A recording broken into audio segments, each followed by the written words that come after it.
Well, hello, lovely people. It's Belinda here from Aligned Chiropractic in Hexham.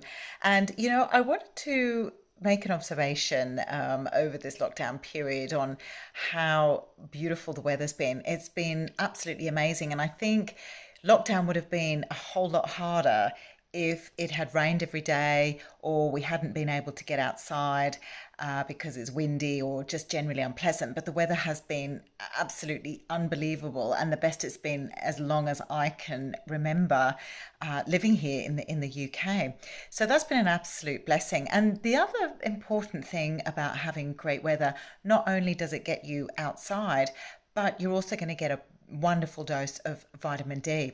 Now, why this is important? Well, vitamin D is absolutely essential to our health. It's essential to building a strong immune system. It's essential for building strong bones. Now, I just want to talk to you a little bit about the physiology of vitamin D and why it's so important. But first, were you aware that so many people are deficient? And the thing about vitamin D is that you have no idea if you're suffering with deficiency unless you actually have it tested. So it's one of those things that when lockdown ceases, you should go and get your vitamin D levels checked, because having optimal levels of vitamin D will absolutely make 100% difference to your health in every single way. So vitamin D is actually a hormone. Now, let's just talk about some of the processes involved with vitamin D and why it's so essential. Well, firstly, vitamin D is absolutely necessary in transporting calcium out of your bloodstream and across and into the bones. Now, if you have insufficient amounts of vitamin D, it doesn't matter how much calcium you've got in your system, it's not going to be getting to the right place. A lot of people make the mistake of thinking that if they're going to have strong bones or they're going to make strong bones, that they need to be supplementing with calcium or they need to be eating foods that are rich in calcium. Well, that thinking is absolutely not correct. Now, I've had people come into the practice and they've grown up on dairy farms and have drunk cow's milk their whole life, and yet we're presenting with serious osteopenia, which is thinning of the bones before you reach osteoporosis. So that argument doesn't stick. Now, supplementing with calcium is not helpful either, because you need to have that transport mechanism, as I talked about before. So here's the thing.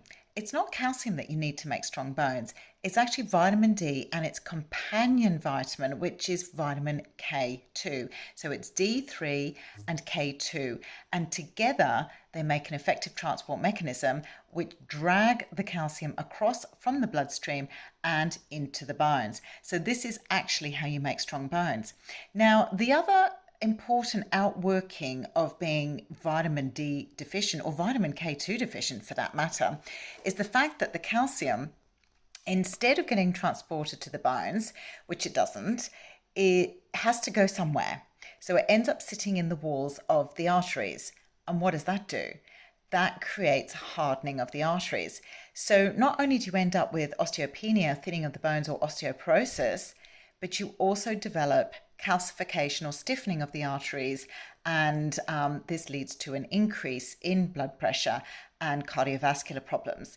So it's absolutely essential to have the right amounts of vitamin D and the right amount of calcium. So you don't want to necessarily be supplementing with calcium. Most people have plenty of calcium in their body. It's just not being distributed to the right areas that need it. Now, the other thing to mention about vitamin D is how crucial it is for your immune system and your immune function.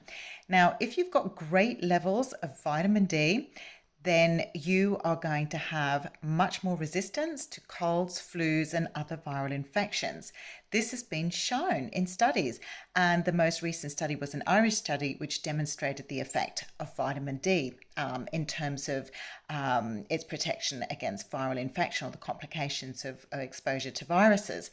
So this is particularly relevant, particularly now with this whole coronavirus situation. So vitamin D is one of those essential vitamins you need to get adequate amount of, but you also need to take it in conjunction with K2 in order for it to be as effective as it needs to be. So make sure when you get out of lockdown, go and get your vitamin D levels checked. And in the meantime, make sure you spend plenty of time outside, get plenty of fresh air, plenty of sunshine, vitamin D, and your health will be much more boosted than if you sit around inside and you don't get a little bit of sun exposure. So that's all for now. Bye for now.